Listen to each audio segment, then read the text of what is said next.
Bagaimana jika kalian bertemu dengan seorang sales marketing yang rela melakukan apapun demi bisa menjual produknya? Bahkan mau diajak bercocok tanam. Nah, ini dia alur cerita film Showroom tahun 2022. Oke, sebelum lanjut jangan lupa like dan subscribe supaya kalian tidak ketinggalan video menarik dari saya. Tak usah gubal-gabel lagi, langsung saja kita ke alur ceritanya. Check this.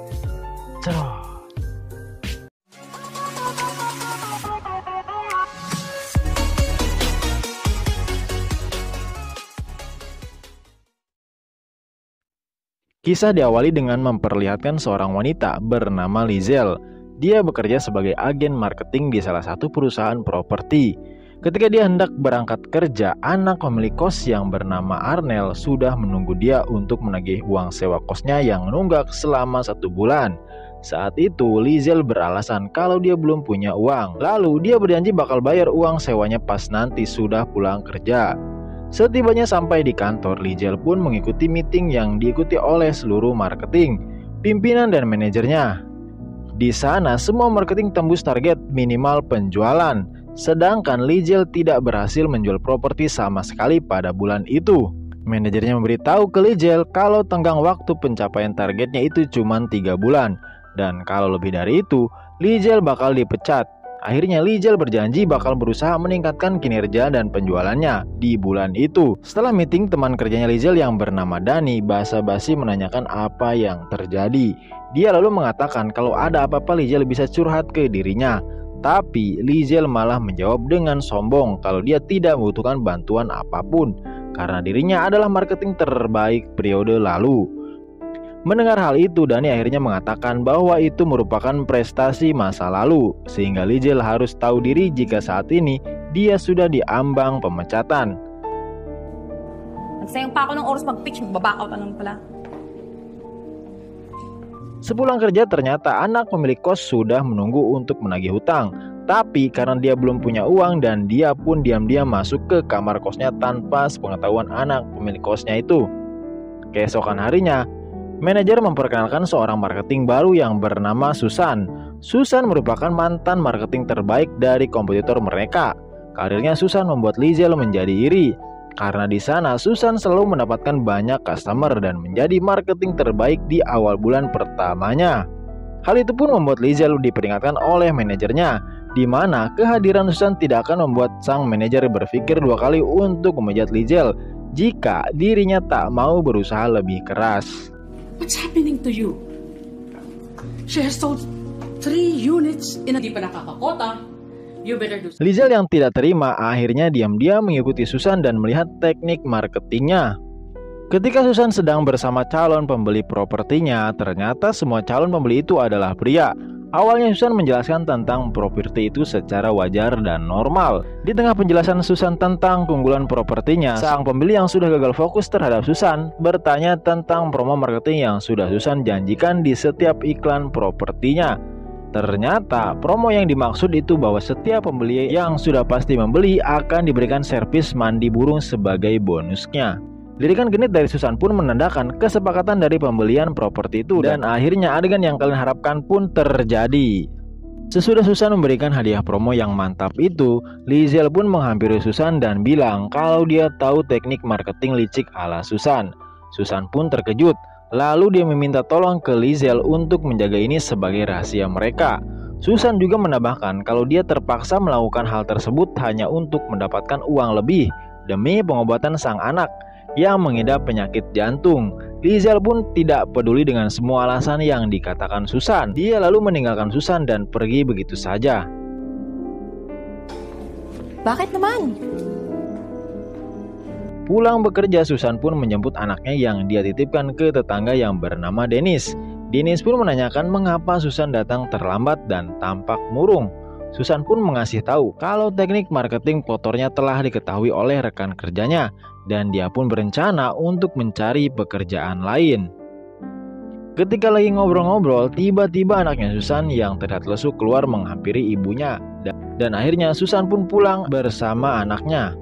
Di tempat lain, Lizel mendatangi anak pemilik kos buat minta gembok kamarnya, tapi Arnel menolak permintaan tersebut karena si Lizel tidak menepati janjinya. Arnel pun menawarkan opsi lain, di mana kalau Lizel mau melakukan keinginannya, maka pembayaran yang menunggak akan dianggap lunas. Karena tak punya pilihan lain, akhirnya Lizel menyetujui tawaran yang sungguh menggenjotkan itu. Bumalik ka sa probinsya mo. Stress na kasi ako sa'yo eh. Sa isang kondisyon,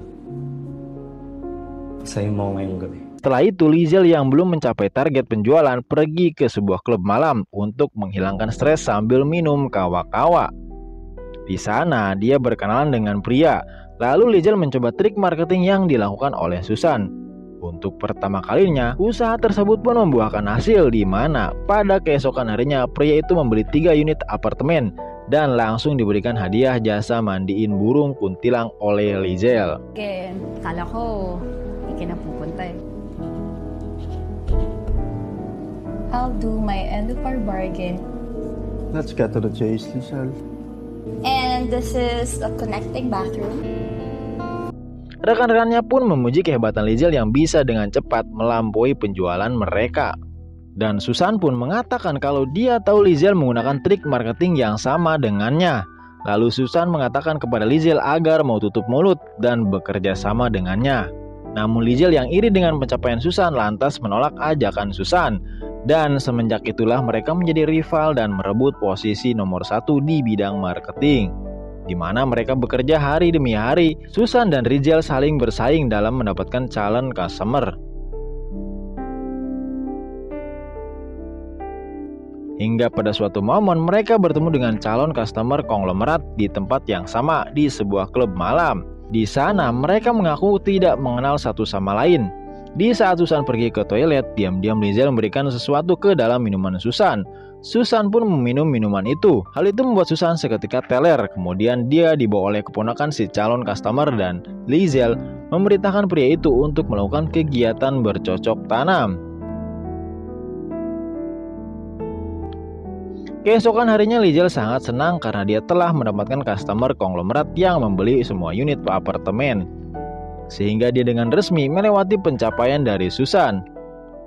Akhirnya dia mendapatkan gelar marketing terbaik dari perusahaan dan mendapatkan banyak bonus pada bulan itu.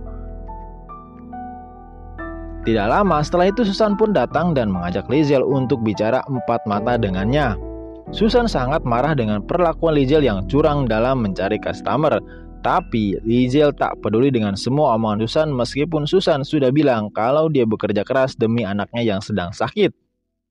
Lizel tetap tidak menaruh simpati kepadanya. Bahkan dengan sombongnya Lizel memperingatkan kalau itu adalah akibat dari perbuatan Susan sendiri yang dengan berani bersaing dengannya dalam menjadi marketing nomor 1 di tempat mereka bekerja.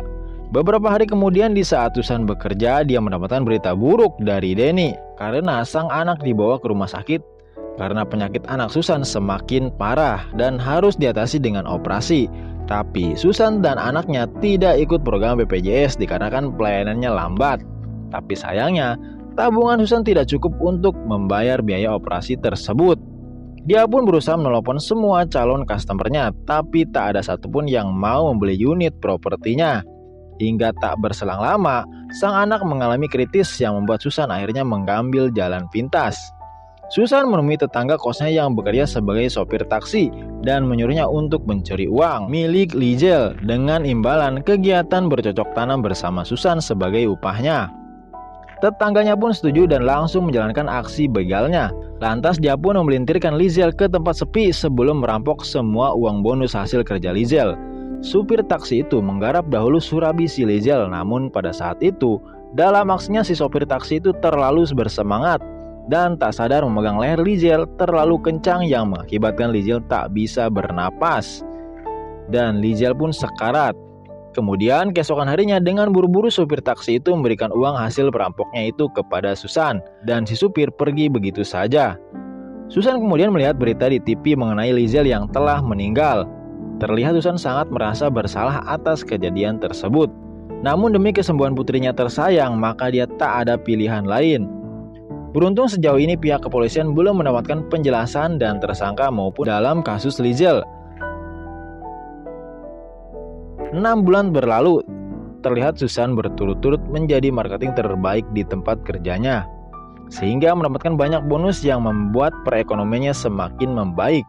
Di akhir film diperlihatkan dengan si manajer yang memperkenalkan seorang marketing baru di perusahaan itu, di mana sosok pegawai baru ini sangat ambisius dan sombong, serta memiliki motivasi yang sangat tinggi untuk menjadi rivalnya. Hal itu pun membuat Susan jadi teringat almarhumah Liesl yang memiliki sifat persis seperti juga. Tamat ending yang sangat mengsurabikan. Oke lur, jangan lupa like, share, komen, dan subscribe. Sampai jumpa di video berikutnya. Trot.